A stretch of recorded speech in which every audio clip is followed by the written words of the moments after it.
Let's travel to a little island called Madeira in Portugal, where the ocean sparkles and the hills are green. This is where Cristiano Ronaldo dos Santos Aveiro was born.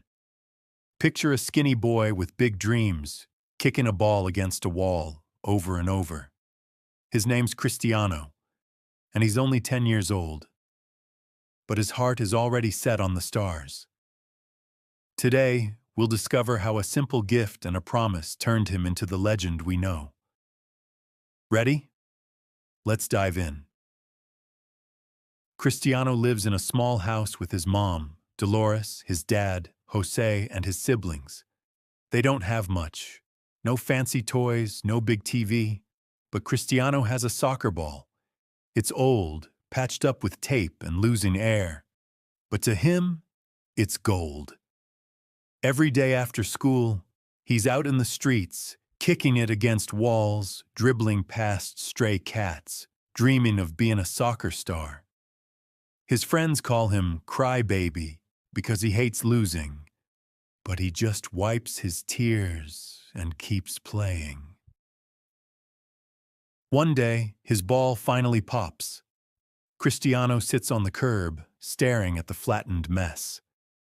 "How am I supposed to practice now?" he mutters. His big brother, Hugo, sees him and grins. "Wait here," Hugo says. He disappears and comes back with a surprise, a new soccer ball, shiny and white. "I saved up from my job," Hugo tells him. "You're going to be the best, little brother." Cristiano's eyes shine. "I promise I'll make you proud," he says, hugging Hugo tight. That night, Cristiano can't sleep. He sneaks outside with his new ball, the moonlight glowing on his face. His mom, Dolores, catches him. "Cristiano, it's late," she scolds, but her voice is soft. He looks at her and says, "Mama, I'm going to play for a big team one day. I'll buy you a house, a big one." Dolores laughs. "You're my dreamer," she says. "But dreams need hard work, not just midnight kicks." Cristiano nods. "Watch this, Mama." He starts showing off, kicking the ball high, spinning it on his finger, then heading it back to the ground. Dolores claps.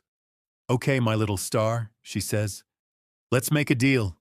You work hard, and I'll cheer the loudest when you score." They shake on it, and she pulls out a surprise of her own. A plate of pastel de nata, those sweet Portuguese custard tarts.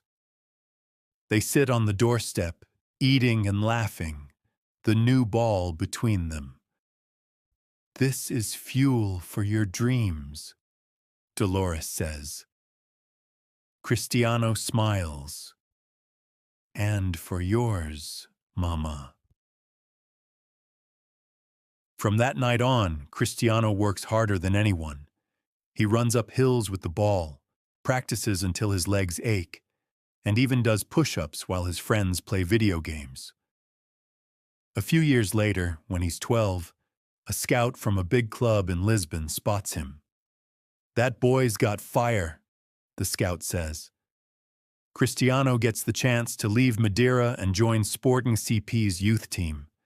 It's scary. He'll miss his family, his mom's tarts, Hugo's jokes, but he remembers his promise.